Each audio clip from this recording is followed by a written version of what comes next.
Hi Lou, this is Brian from Bayonne, New Jersey, and I have a question for you. I have a problem with stray cats. They like to sleep in my driveway, and I want to get rid of them. Is there a humane way that I can do that?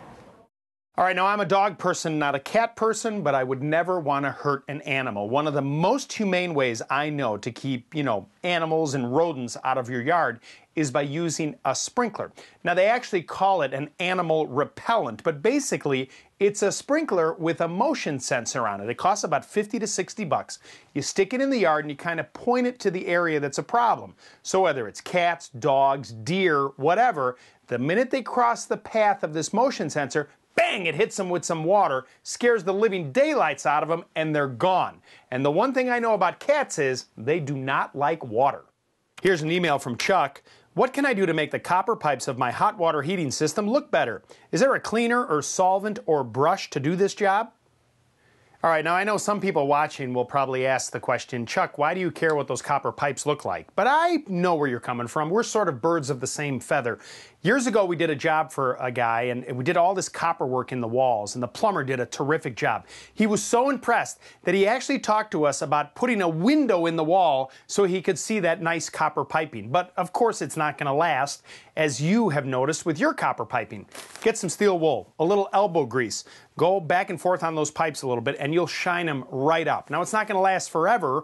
It's going to start to tarnish and discolor after a year or so, but if you put it on your spring cleaning list of things to touch up, they'll look terrific. You can even show it off to your friends if you want. Here's an email from Lynn. Which do you install first, the floor tile in the kitchen or the cabinets? Do the floor tiles go under the cabinets or just under the appliances? Lynn, now as a builder, putting a floor wall to wall was sort of my signature thing because I thought years from now, when they go to remodel, they're going to think kindly of me because I made their life a little easier when it comes to remodeling.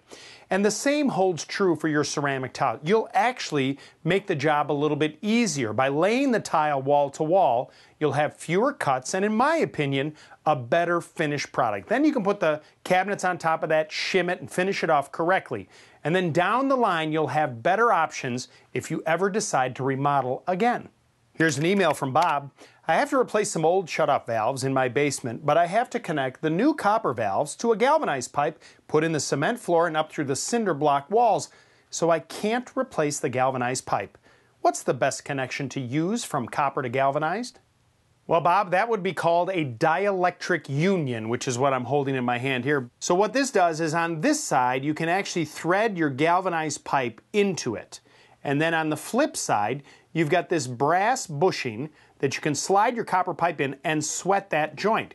Because of that brass, that's going to bridge the gap between the copper pipe and the galvanized pipe so you don't get electrolysis. So that's what you need. Dielectric union, you can get it at a plumbing supply house or your local hardware store.